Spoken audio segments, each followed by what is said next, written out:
Hello student, welcome to my channel Sarvan lecturer. आज की इस वीडियो में हम लोग क्लास 10 जो आपका साइंस है, ठीक है, उसके सभी महत्वपूर्ण दीर्घउत्तरीय प्रश्नों को देखेंगे। आपके पूरे बुक के जितने भी important very important long question को देखेंगे जो बोर्ड एग्जाम में 100% आएगा ही आएगा। ठीक है, ये वीडियो सबसे ज्यादा इंपॉर्टेंट है। आज की इस वीडियो को लास्ट तक जरूर देखना और ये सबसे ज्यादा इंपॉर्टेंट वीडियो, आपका लॉन्ग क्वेश्चन बिल्कुल पक्का हो जाएगा और जो 100% बोर्ड एग्जाम में आएगा ही। ठीक है, तो आज के इस वीडियो को लाइक कर देना और सभी सब्जेक्ट की पूरी तैयारी करने के लिए पहले चैनल को सब्सक्राइब कर लो। जितने भी स्टूडेंट न्यू हैं चैनल को सब्सक्राइब करके रखो, क्योंकि हम लोग पूरी बोर्ड एग्जाम की तैयारी अच्छे से करने वाले हैं। ठीक है, तो पहला हमारा प्रश्न क्या है कि व्यंजक चूर्ण या ब्लीचिंग पाउडर का रासायनिक नाम, अणुसूत्र तथा उपयोग लिखिए। ठीक है, आपको पूरा व्यंजक चूर्ण या ब्लीचिंग पाउडर के बारे में अच्छे से बताना है। बनाने की विधि, रासायनिक गुण, भौतिक गुण, उपयोग, सब कुछ। इससे पहले मैंने आपको बेकिंग सोडा पढ़ा रखा है, ठीक है, तो वो देख लेना। और अब हम लोग पढ़ेंगे व्यंजक चूर्ण के बारे में। अभी हमारे इसमें बहुत सारे क्वेश्चन हैं। ठीक है, तो व्यंजक चूर्ण, ठीक है, यानी कि ब्लीचिंग पाउडर, ठीक है, या फिर हम लोग कह सकते हैं जो व्यंजक चूर्ण है, जो व्यंजक चूर्ण है, तो व्यंजक चूर्ण का रासायनिक नाम तो सभी बच्चों को पता होगा। ठीक है, रासायनिक नाम पता है कि नहीं है? रासायनिक नाम व्यंजक चूर्ण का रासायनिक नाम क्या है बच्चों? मैं आपको बता देता हूं सब कुछ। रासायनिक नाम जो होता है ना, वो होता है कैल्शियम ऑक्सीक्लोराइड। क्या होता है? Calcium oxychloride. ध्यान से समझना, ठीक है, कैल्शियम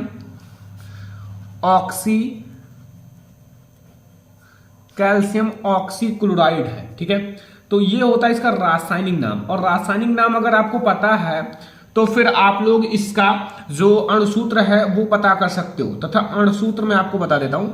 तथा जो अणुसूत्र होता है, अणुसूत्र कैल्शियम का Ca हो जाएगा, O से ऑक्सी हो जाएगा और Cl2 से क्लोराइड हो जाएगा। ठीक है, ये इसका सूत्र हो गया। बस इतना सा आपको बताना है। सबसे पहले एक लाइन में आपको ये लिखना है कि व्यंजक चूर्ण का जो रासायनिक नाम होता है वो कैल्शियम ऑक्सीक्लोराइड होता है और उसका जो अणुसूत्र होता है वो Cl2 है। ठीक है, बनाने की विधि आप लोग समझ लो, बहुत आसान तरीके से मैं आपको बनाने की विधि बता रहा हूं केवल एक लाइन में। यह सूखे बुझे हुए चूने पर क्लोरीन की क्रिया से प्राप्त होता है। जो सूखा बुझा हुआ चूना होता है, अगर हम लोग उस पर क्लोरीन की अभिक्रिया करें तो हमें व्यंजक चूर्ण या ब्लीचिंग पाउडर मिलता है। ठीक है, व्यंजक चूर्ण या फिर हमें ब्लीचिंग पाउडर मिलता है। ध्यान रखना स्टूडेंट। ठीक है, अब हम लोग इसकी अभिक्रिया देख लेते हैं। जो हमारा सूखा बुझा हुआ चूना होता है वो CaOH का होल ट्वाइस होता है, इसका सूत्र। ठीक है, होल ट्वाइस। और इस पर हम लोग Cl2 की रिएक्शन कराएंगे, अभिक्रिया कराएंगे, तो हमें क्या मिलेगा? CaCl2 मिलेगा। ठीक है, ये हमारा क्या है? व्यंजक चूर्ण। और प्लस हमारा मिल जाएगा H2O। अब यहां हमें यही तो व्यंजक चूर्ण मिला है, यही हमारा है बच्चों व्यंजक चूर्ण। क्या है?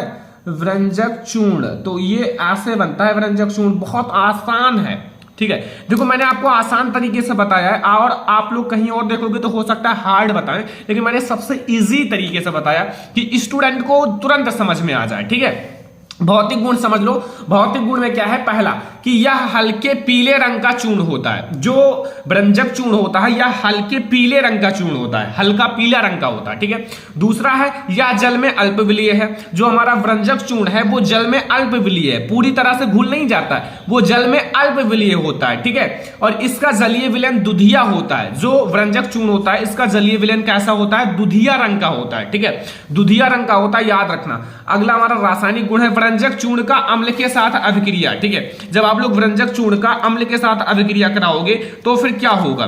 तो व्यंजक चूर्ण का जब आप लोग अम्ल के साथ अभिक्रिया कराओगे, यानी कि आपका CaOCl2 ये है व्यंजक चूर्ण, और इसका हम लोग अम्ल के साथ क्रिया कराते हैं। HCl लिख सकते हो या फिर H2SO4 सल्फ्यूरिक अम्ल भी ले सकते हो। ठीक है, इसका क्रिया कराया गया तो हमें क्या मिला? हमें मिला CaSO4 प्लस H2O पानी, और हमारा जो क्लोरीन है, क्लोरीन वो आपका बाहर निकल गया। ठीक है, गैस के रूप में। तो इस प्रकार अभिक्रिया में क्लोरीन जल से क्रिया करके नवजात ऑक्सीजन। ठीक है, तो यहां हमारा जो है मिला, हम लोग इसकी जब अभिक्रिया कराए तब। ठीक है, ठीक है। तो ये हमारा हो गया जो व्यंजक चूर्ण का अम्ल के साथ अभिक्रिया। ठीक है, अभी हमारा एक और रासायनिक गुण है जो कि व्यंजक चूर्ण का है, आप लोग ध्यान से समझो। दूसरा हमारा रासायनिक गुण है कि इसे जल में घोलकर गर्म करने, ठीक है, गर्म करने पर क्लोरीन गैस निकलती है तथा इसका जलीय विलयन दुधिया होता है। ठीक है, इसको क्या करते हैं, इसे जल में घोलकर गर्म करने पर क्या निकलता है, क्लोरीन गैस निकलती है और इसका जलीय विलयन दुधिया होता है।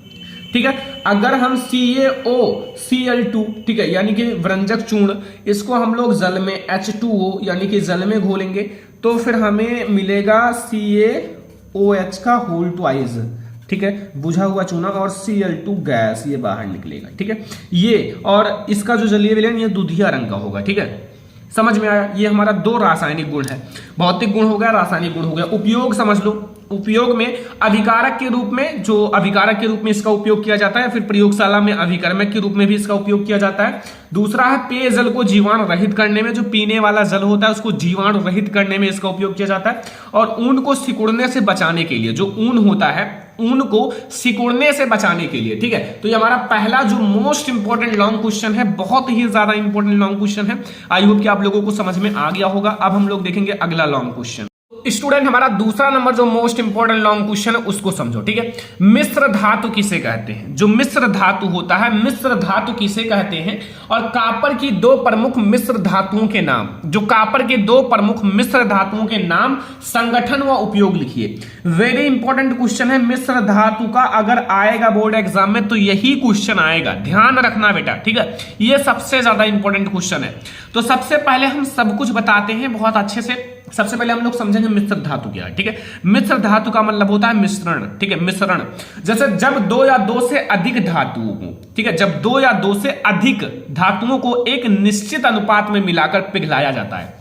देखो मिश्रण ही होता है तो दो या दो से अधिक ही धातुएं रहेंगी, तो दो या दो से अधिक धातुओं को एक निश्चित अनुपात में मिलाकर पिघलाया जाता है तो ये धातुएं परस्पर मिल जाती हैं। ठीक है, तो ये धातुएं आपस में मिल जाती हैं और एक समांग मिश्रण बनाती हैं। ठीक है, एक समांग मिश्रण, क्योंकि निश्चित होती है तो समांग मिश्रण बनाएंगी। ऐसे मिश्रण को मिश्र धातु कहा जाता है। कितना आसान है। ठीक है, कि जब दो या दो से अधिक धातुओं को निश्चित अनुपात में मिलाकर पिघलाया जाता है तो ये धातुएं परस्पर मिल जाती हैं और एक समांग मिश्रण बनाती हैं और इसी मिश्रण को हम लोग मिश्र धातु कहते हैं। ठीक है, समझ में आ गया ना। इन मिश्र धातुओं के भौतिक गुण मूल धातुओं के भौतिक गुण से बिल्कुल भिन्न होते हैं।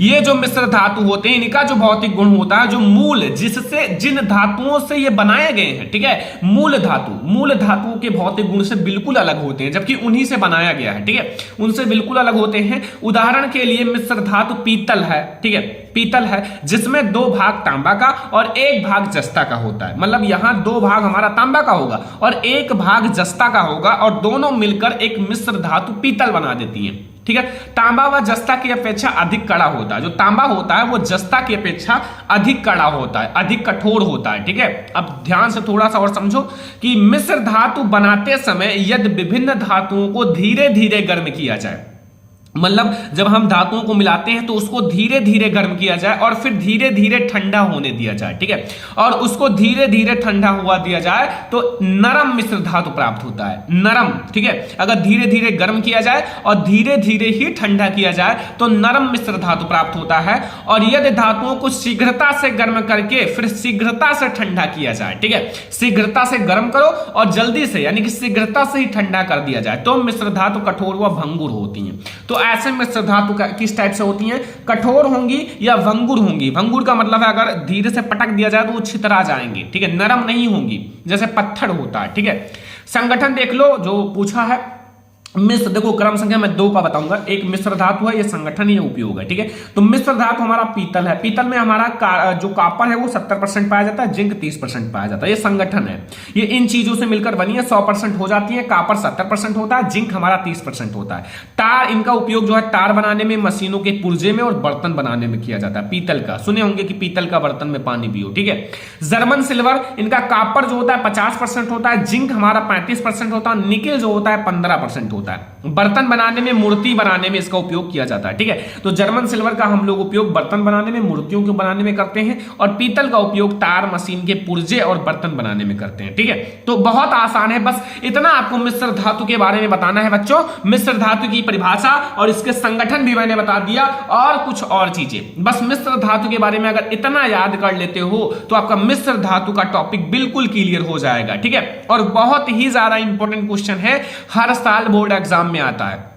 तो आप लोगों को ये भी क्वेश्चन बहुत अच्छे से समझ में आ गया होगा। ये आप लोग नोट कर लो, जितने स्टूडेंट देख रहे हैं नोट कर लो, नोट्स बना लो इंपॉर्टेंट क्वेश्चन का नोट्स। ठीक है, तो ये हमारा दूसरा इंपॉर्टेंट लॉन्ग क्वेश्चन है। तीसरा क्वेश्चन जो है वो बहुत ही ज्यादा इंपॉर्टेंट है, बोर्ड एग्जाम में हर साल आता है। ठीक है, हर साल बोर्ड एग्जाम में आता है। ये हमारा है एस्टरीकरण से आप क्या समझते हो? एस्टरीकरण से आप क्या समझते हो? उदाहरण सहित स्पष्ट कीजिए। एथिल एसीटेट के जल अपघटन की समीकरण दीजिए और एसिटिक अम्ल के प्रमुख उपयोग भी लिखिए। बहुत ही ज्यादा इंपॉर्टेंट क्वेश्चन है। या फिर आपके बोर्ड एग्जाम में पूछेगा एस्टरीकरण पर संक्षिप्त टिप्पणी लिखिए, ऐसे भी पूछता है। एस्टरीकरण पर संक्षिप्त टिप्पणी लिखिए, तो कैसो भी पूछे आपको क्वेश्चन समझना है। ठीक है, सबसे पहले हम लोग समझेंगे एस्टरीकरण के बारे में। आखिर एस्टरीकरण होता क्या है? जिस प्रकार अम्ल और क्षार की पारस्परिक अभिक्रिया से लवण तथा जल बनता है। जैसे मैंने आपको उदासीनीकरण अभिक्रिया पढ़ाया है कि अम्ल और क्षार की अभिक्रिया कराओगे तो लवण तथा जल बनेगा। यहां ठीक उसी प्रकार से बताया गया है कि जिस प्रकार अम्ल और क्षार की पारस्परिक अभिक्रिया से लवण तथा जल बनते हैं, ठीक उसी प्रकार अम्ल तथा एल्कोहल की अभिक्रिया। अम्ल होगा, बच्चों देखो ध्यान से, अम्ल होगा और एल्कोहल होगा। ठीक है, अभी मैं दिखाऊंगा रिएक्शन के साथ कि अभिक्रिया से एस्टर तथा जल बनते हैं। एस्टर बनता है तथा जल बनता है, और इस अभिक्रिया को एस्टरीकरण कहते हैं। इसी अभिक्रिया को एस्टरीकरण कहते हैं। अब हम अम्ल और एल्कोहल की अभिक्रिया कराएंगे, एस्टर तथा जल बनेगा। मैं आपको दिखा देता हूं रिएक्शन के साथ। ठीक है, देखो मैं अम्ल लेता हूं, ये आपका CH3COOH। ठीक है, ये कौन सा अम्ल है बच्चों? सभी को पता होगा, ये हमारा एसिटिक अम्ल। और एल्कोहल हम कौन सा लेंगे? C2H5 लेंगे। और OH ये हमारा कौन सा अल्कोहल है? मेथ एथ, यानी कि एथिल अल्कोहल है। तो हम लोग इसको क्या करेंगे? सांद्र H2SO4, ठीक है, H2SO4, ठीक है, इससे अभिक्रिया कराएंगे तो हमारा एथिल एसीटेट यानी कि एस्टर बनेगा। एस्टर का जो सूत्र होता है वो CH3, यहां से CH3 आएगा और COO आएगा, COO, और यहां से C2H5 हो जाएगा, C2H5। ठीक है, और प्लस हमारा H2O बाहर निकल जाएगा। ये हमारा बच्चों है एथिल एसीटेट, या फिर मैं शॉर्ट में लिख देता हूं एस्टर। और ये हमारा है बच्चों जल, ये क्या है? जल है। ठीक है, एस्टर तथा जल बना। और ये हमारा क्या है? ये है एसिटिक अम्ल। क्या है? एसिटिक अम्ल। ठीक है, एसिटिक अम्ल। और ये हमारा है एथिल अल्कोहल। क्या है बच्चों? एथिल, और नीचे में लिख देता हूं एल्कोहल। ठीक है, समझ में आ गया ना? बस यही रिएक्शन है। अब एथिल एसीटेट का, या फिर एथिल जो हमारा एथिल एसीटेट है ना, यहां एथिल एसीटेट कर दो, एसीटेट। ठीक है, एथिल एसीटेट का हमें जल अपघटन करना है। जो हमारा ये एथिल एसीटेट है ना, मतलब इसको मेथ ये वाला, ठीक है, जो हमारा एथिल एसीटेट है, ये एथिल एसीटेट है ना, इसका हम लोग जल अपघटन करेंगे, जिसको हमने एस्टर लिख रखा है। ठीक है, एस्टर। तो एथिल एसीटेट का जब आप लोग जल अपघटन का समीकरण दीजिए, यानी कि जल से अभिक्रिया करा दो, बस। और क्या, बहुत ज्यादा आसान है। तो एथिल एसीटेट का हम लोग जल अपघटन करा देते हैं, मतलब हमारा CH3 है।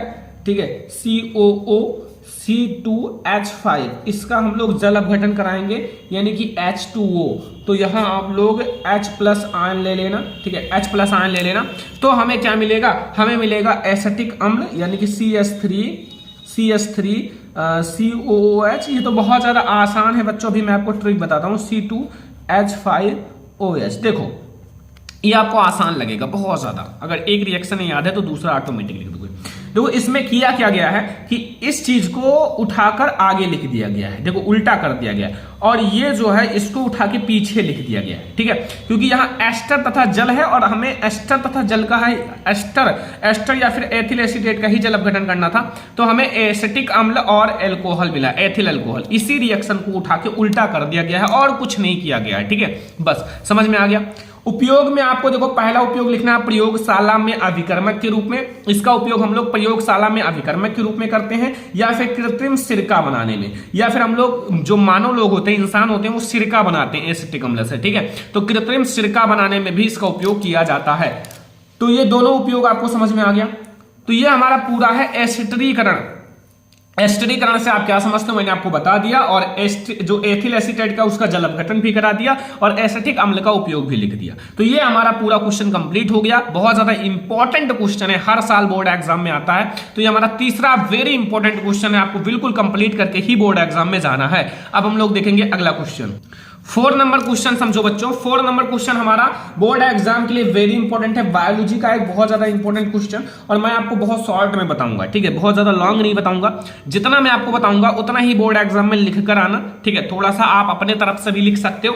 देखो इसमें क्या पूछ रहा है कि उत्सर्जन से क्या तात्पर्य है। जो उत्सर्जन तंत्र होता है, उत्सर्जन होता है, उससे आप क्या समझते हो, ठीक है, उत्सर्जन से, ठीक है। और फिर मनुष्य के उत्सर्जी अंगों के नाम लिखिए, जो मनुष्य के उत्सर्जी अंग होते हैं, और मनुष्य के वृक्क की संरचना तथा कार्यविधि भी लिखिए, ठीक है। तो मैं आपको बहुत अच्छे से चित्र के साथ समझाऊंगा, बोर्ड एग्जाम में ऐसा लिख कर आना। देखो बुक में अगर देखोगे तो पूरा 4 से 5 पेज भर देगा, ठीक है, तो वो नहीं समझ में आएगा। देखो शरीर में विभिन्न उपापचयी क्रियाओं में, शरीर में बहुत सारी उपापचयी क्रियाएं होती हैं, तो उसमें अनेक अपशिष्ट पदार्थ या वज्र पदार्थ बनते हैं, ठीक है। अनेक अपशिष्ट पदार्थ या फिर वज्र पदार्थ बनते हैं। ये पदार्थ कभी कभी विषैले हो जाते हैं, ठीक है। ये पदार्थ कभी कभी विषैले भी हो जाते हैं। विषैले का मतलब है कि हमारे शरीर के लिए खतरनाक होते हैं। इन्हीं अपशिष्ट या वज्र पदार्थों को शरीर से बाहर निकालने की प्रक्रिया को उत्सर्जन कहा जाता है। उत्सर्जन का मतलब होता है उत्सर्जित करना, बाहर निकालना, ठीक है। तो इसमें हम लोग क्या करते हैं, विषैले तथा वज्र पदार्थ को शरीर से बाहर निकालते हैं ताकि कोई खतरा ना हो। तो इसी को हम लोग क्या कहते हैं, उत्सर्जन कहते हैं। क्या कहते हैं बच्चों, उत्सर्जन कहते हैं, ठीक है। ये आपको परिभाषा बस इतना समझना है कि शरीर में विभिन्न उपापचयी क्रियाओं में अनेक अपशिष्ट पदार्थ या वज्र पदार्थ बनते हैं, और ये पदार्थ कभी कभी विषैले हो जाते हैं। इन्हीं अपशिष्ट वज्र पदार्थ को शरीर से बाहर निकालने की प्रक्रिया को उत्सर्जन कहा जाता है, ठीक है। मैं आपको फिगर के साथ समझा देता हूं। फिगर बहुत ही छोटा सा अच्छा सा बना है। देखो ये क्या है, ये दोनों आप लोगों को पता होगा, एक जोड़ी क्या पाया जाता है, वृक्क पाया जाता है। क्या पाया जाता है, वृक्क, ठीक है, जो मुख्य उत्सर्जी अंग होते हैं, वृक्क, ठीक है, किडनी, और इसके ऊपर ये जो छोटा सा है ना, ये है अधिवृक्क, अधिवृक्क ग्रंथि। ये ग्रंथि है जिसका नाम है अधिवृक्क ग्रंथि, ठीक है। और ये जो है, ये एक नली के टाइप का जो है मूत्रवाहिनी, क्या है, मूत्रवाहिनी, जिसके द्वारा जो मूत्र है वो बाहर आता है। और ये है मूत्राशय, जहां मूत्र इकट्ठा होता है और इधर से बाहर निकल जाता है, ठीक है। तो ये पूरा मैं आपको बहुत शॉर्ट में समझाया हूं कि मतलब आपको अच्छे से समझ में आ जाए, ठीक है। बोर्ड एग्जाम नजदीक है तो इस टाइप से समझो, ज्यादा लॉन्ग मत समझो, ठीक है। तो ये हमारा पूरा उत्सर्जन तंत्र है। अब देखो यहां प्रमुख उत्सर्जी अंग कौन कौन से हैं। मानव के शरीर में वृक्क जो है मुख्य उत्सर्जी अंग है। वृक्क जो एक जोड़ी किडनी पाया जाता है, वृक्क वो मुख्य उत्सर्जी अंग होता है। एक मूत्रवाहिनी, एक मूत्राशय, एक मूत्रमार्ग एंड त्वचा, फेफड़ा आदि उत्सर्जी अंग है। ये सब जो है ना उत्सर्जी अंग है, जिसके द्वारा विषैले वज्र पदार्थ को बाहर निकाला जाता है। देखो त्वचा, त्वचा से जो पसीना होता है ना, पसीने निकलते हैं, वो भी एक विषैला ही है, तो उसको भी बाहर निकाला जाता है। इसलिए हम लोग इसको भी उत्सर्जी पदार्थ में लिए हैं, और सब तो आपको पता ही होगा, ठीक है। तो ये हमारा उत्सर्जी अंग है। देखो और आप लोग थोड़ा सा उत्सर्जन के बारे में समझो, छोटा सा, और इतना समझ लो कि मानव में उत्सर्जन तंत्र में एक जोड़ा वृक्क, एक मूत्रमार्ग, एक मूत्राशय, मूत्रवाहिनी होता है, ठीक है। और वृक्क जो है उदर में रीढ़ की हड्डी के दोनों ओर स्थित होता है। जो रीढ़ की हड्डी होता है उसके दोनों ओर जो होता है वृक्क स्थित होता है। और वृक्क में मूत्र बनने के बाद मूत्रवाहिनी में होता हुआ मूत्राशय में आ जाता है, और यहां तब तक एकत्रित रहता है जब तक मूत्रमार्ग से निकल ना जाए। बस इतना आपको उत्सर्जन तंत्र में लिखना है। उत्सर्जन का तंत्र का मतलब है कि विषैले पदार्थ को बाहर निकालना, और यहां से मूत्र मार्ग से बाहर निकल जाता है। तो बच्चों ये हमारा पूरा है उत्सर्जन तंत्र। काफी आसान तरीके से मैंने आपको बताया, ठीक है। तो ये आपको क्वेश्चन नंबर 3 समझ में, क्वेश्चन नंबर 4 समझ में आ गया होगा। अब हम लोग देखेंगे क्वेश्चन नंबर 5। अब आप लोग समझो क्वेश्चन नंबर 5। क्वेश्चन नंबर 5 बहुत ज्यादा इंपॉर्टेंट है बायोलॉजी का, कि लिंग गुणसूत्र क्या होता है, या लिंग गुणसूत्र का क्या अर्थ है, और मनुष्य में लिंग निर्धारण किस प्रकार होता है। जो मनुष्य होता है, मनुष्य में जो लिंग निर्धारण होता है वो किस प्रकार होता है, और रेखा चित्र की सहायता से समझाइए। आपको फिगर के साथ समझाना है बच्चों, फिगर के साथ। तो मैं आपको सब कुछ समझा देता हूं। सबसे पहले आपके लिए मेन चीज है वो मैंने लिख दिया कि मनुष्य में कुल गुणसूत्र की संख्या 46 होती है। ठीक है, अगर चाहे लड़की हो या लड़का हो, मनुष्य है तो उसमें जो है गुणसूत्र की संख्या 46 होती है। ठीक है, और 22 जोड़ी गुणसूत्र ऑटोसोम कहते हैं। 22 जोड़ी गुणसूत्र को ऑटोसोम कहते हैं, जो लड़की तथा लड़का दोनों में एक जैसा होता है, नर तथा मादा दोनों में एक ही जैसा होता है, सेम टू सेम। चेंजेस केवल एक जोड़ी गुणसूत्र में होता है, और एक जोड़ी गुणसूत्र में केवल एक गुणसूत्र में चेंजेस होता है। अभी देखना, और एक जोड़ी गुणसूत्र को लिंग गुणसूत्र कहते हैं। केवल एक जोड़ी गुणसूत्र है जिसमें 2 गुणसूत्र होता है, उसको लिंग गुणसूत्र कहते हैं। यह स्त्री तथा पुरुष में भिन्न भिन्न होता है। जो ये लिंग गुणसूत्र होता है वो स्त्री तथा पुरुष में भिन्न भिन्न होता है। नर यानी कि आपका जो पुरुष है उसमें XY गुणसूत्र होता है, ये जो लिंग गुणसूत्र होगा वो XY, तथा मादा में XX लिंग गुणसूत्र होता है। ठीक है, अगर मादा में आपसे गुणसूत्र पूछे लिंग गुणसूत्र तो XX बताना और नर में XY बताना। ठीक है, बस यही चेंजेस होता है। और ऑटोसोम जो होते हैं ना, जो हमारे 22 जोड़ी पेयर में ऑटोसोम होते हैं वो एक जैसे होते हैं। ठीक है, अब मैं आपको फिगर के साथ समझाता हूं कि इसमें लिंग निर्धारण होता कैसे है। ठीक है, तो सबसे पहले आप लोग समझ लो ध्यान से सारी चीजें। देखो, एक होता है नर, ठीक है, नर और मादा। ठीक है, नर तथा मादा, और लिंग गुणसूत्र से ही लिंग का निर्धारण होता है, इतना याद रखना। ठीक है, जो नर होता है नर में X और Y होता है। ठीक है, और मादा में क्या होता है X और X, ये होता है लिंग गुणसूत्र। ठीक है, अब इसका हम लोग अलग करेंगे। ठीक है, पृथक्करण के नियम से जो मेंडल ने दिया था तो वो अलग हो जाएगा। ठीक है, ये देखो X अलग हो जाएगा और Y अलग हो जाएगा, और ये हमारा X अलग हो जाएगा और X अलग हो जाएगा। अभी आप देख लेना कैसे पता चलता है कि जो होने वाला संतान है वो लड़का होगा या लड़की होगी। ठीक है, तो इसकी जो है ना, इसका संकरण हम लोग पहले X से कराएंगे। देखो ध्यान से, एक बार हम इसका इससे कराएंगे, मतलब नर, देखो एक नर का हम दोनों मादा से कराएंगे। ठीक है, फिर दूसरे, देखो अब ध्यान से समझो, जब इसका संकरण इससे कराए तो हमें X और X ही मिलेगा। ठीक है, X और X ही, इसका इससे कराए तो भी हमें X और X ही मिला। ठीक है बच्चों, आगे देखो, जब इसका हम लोग Y का X से कराएंगे तो Y का अगर आप लोग X से कराओगे तो X और Y मिलेगा। ठीक है, X और Y मिलेगा। अब इस Y का हम लोग इस X से कराएंगे तो फिर भी हमें X और Y ही मिलेगा। ठीक है, X और Y ही मिलेगा। तो ये हमारा क्या है, X किसका होता है, मादा, ये मादा है, ये भी मादा ही है। ठीक है, मादा मादा हो गया, और ये नर है और ये नर है। ठीक है, तो बच्चों देखो, 2 नर और 2 मादा। ठीक है, लिंग निर्धारण में ये स्पष्ट नहीं होता कि होने वाला संतान जो है वो लड़की होगी या लड़का होगा। तो आप लोग समझ लो यहाँ थोड़ा सा ध्यान से कि जो मतलब लिंग निर्धारण होता है उसमें 50% चांस होता है कि नर होगा, और 50% चांस होता है कि होने वाला संतान मादा होगा। तो ये बिल्कुल स्पष्ट नहीं होता नर और मादा। ठीक है, और एक नोट पॉइंट याद रखना। ठीक है, देखो जो लिंग का निर्धारण है, जो नर का Y गुणसूत्र है, जो Y गुणसूत्र है। ठीक है, Y गुणसूत्र, देखो बच्चों ध्यान से समझना, Y गुणसूत्र क्या करता है, Y गुणसूत्र ही नर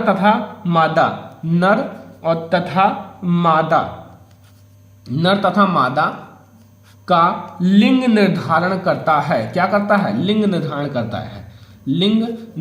करता है। अगर जो नर है वो X गुणसूत्र ट्रांसफर करेगा तो फिर होने वाला जो होगा वो नर होगा, अगर X नहीं करेगा तो मादा होगा। ठीक है, करता है। बस ये नोट पॉइंट है, बस इतना सा आप लोग समझ लो।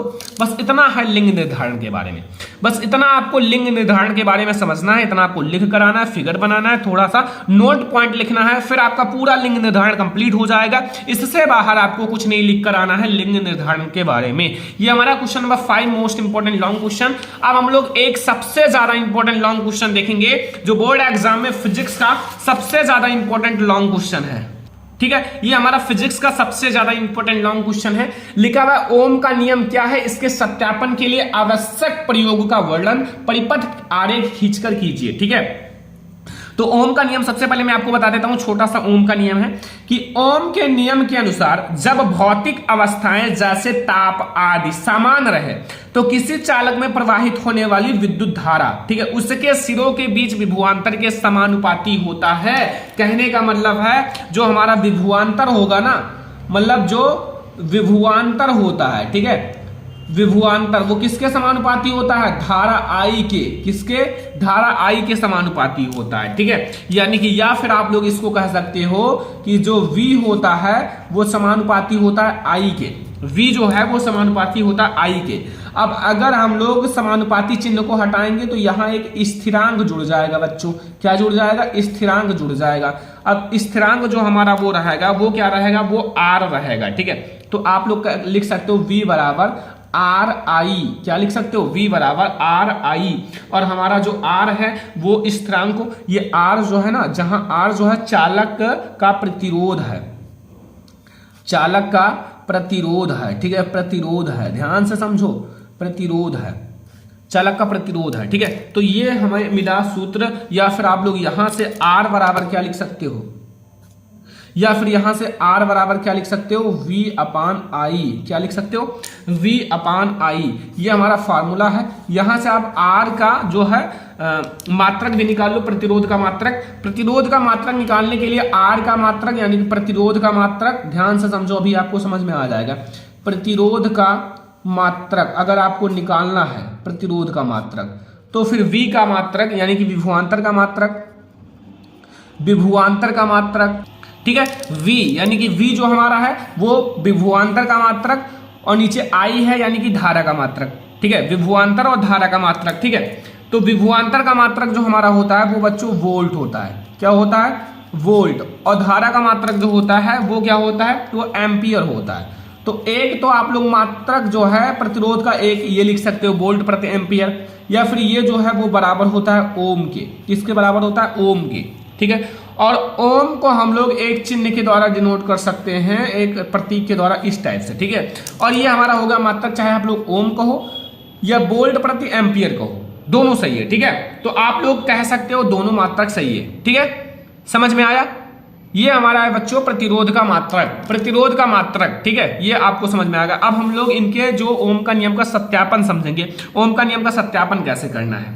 देखो, ओम का नियम का सत्यापन, सबसे पहले आप लोग हेडिंग डाल दो ओम के नियम का सत्यापन। तो इस प्रयोग के लिए एक बैटरी, अमीटर, कुंजी, धारा नियंत्रक, प्रतिरोध तथा वोल्ट मीटर चित्र ए यहां है, ठीक है, चित्र ए के अनुसार लगाते हैं। प्रतिरोध में प्रवाहित धारा I अमीटर से तथा जो प्रतिरोध के सिरों के बीच विभवांतर को वोल्ट मीटर के द्वारा नापा जाता है, ठीक है। जो हमारा धारा होता है उसे अमीटर से नापा जाता है, और जो हमारा विभवांतर होता है उसको वोल्ट मीटर से नापा जाता है, ठीक है। अब देखो यहां समझो, ये हमारा बैटरी लगा हुआ है, ठीक है। ये धारा नियंत्रक है, ये अमीटर है, ये कुंजी है, ये वोल्ट मीटर है, ये प्रतिरोध तार है, ठीक है। इस टाइप से आपको सजाना है। ये देखो आपका बैटरी होगा, प्लस माइनस का चिन्ह है, ये कुंजी है, ये धारा नियंत्रक है, धारा को नियंत्रित करता है, ये हमारा प्रतिरोध तार है, और ये हमारा V वोल्ट मीटर है, और ये हमारा अमीटर है, ठीक है। इसको अभी इसके द्वारा समझना ध्यान से। प्रयोग करने के लिए कुंजी K को लगाकर धारा नियंत्रक की एक स्थिति के लिए प्रतिरोध में प्रवाहित धारा तथा उनके सिरों के बीच विभवांतर वोल्ट मीटर द्वारा मापते हैं, और इसी प्रकार धारा नियंत्रक द्वारा परिपथ में बहने वाली धारा बदलकर अमीटर तथा वोल्ट मीटर के पाठ पढ़ लेती है। जब विभवांतर को एक्स अक्ष, ये विभवांतर जो है इसको एक्स अक्ष पे रखा गया है, ठीक है, और तथा धारा को वाई अक्ष पर लेकर एक ग्राफ खींचते हैं, और ये हमारा जो धारा है इसको वाई अक्ष पर, ठीक है, वाई अक्ष पर लेकर एक ग्राफ खींचते हैं। यदि सरल रेखा आता है चित्र बी में, तो ये एक सरल रेखा मिला है, देखो सरल, बिल्कुल सीधी लाइन, सरल रेखा, ठीक है। तो सरल रेखा आता है तो चालक के सिरों के बीच विभवांतर, उसके प्रवाहित धारा सरल रेखीय ग्राफ ओम के नियम का पालन करती हैं। तो ये हमारा एक सरल रेखा आया हुआ, बिल्कुल सरल रेखा है ना, ये देखो बिल्कुल सरल रेखा है। तो ये ओम का नियम का पालन करती हैं, मतलब ये ओम का नियम का पालन करती हैं, ठीक है। अर्थात चालक जो है ओम के नियम का पालन करता है। बस ओम का नियम का सत्यापन इतना करना है, और ओम का नियम आपको इतना है, ठीक है। ये है हमारा क्लास 10 जो आपका साइंस है उसके मोस्ट इंपोर्टेंट लॉन्ग क्वेश्चन, ठीक है। ये बहुत ज्यादा इंपॉर्टेंट है। अभी मैं आपको और भी इसका वीडियोस लाऊंगा, और जो लॉन्ग क्वेश्चन छूटे हैं उसको भी मैं आपको बताऊंगा। जो फैराडे का नियम, पाचन तंत्र, कुछ ऐसे और भी लॉन्ग क्वेश्चन है जो मैं आप लोगों के लिए वीडियो जरूर लाऊंगा। आज का ये वीडियो अगर आपको पसंद आया हो, वीडियो को ज्यादा से ज्यादा लाइक करना, शेयर करना, अगर चैनल पे ना तो सब्सक्राइब भी कर लेना। हम लोग ऐसे ही बहुत सारे वीडियोस देखेंगे ताकि आप लोगों का पूरा तैयारी हो सके। तो बच्चों चैनल को सब्सक्राइब करके रखो। चलो फिर मिलते हैं नेक्स्ट इंपॉर्टेंट वीडियो में, तब तक के लिए धन्यवाद।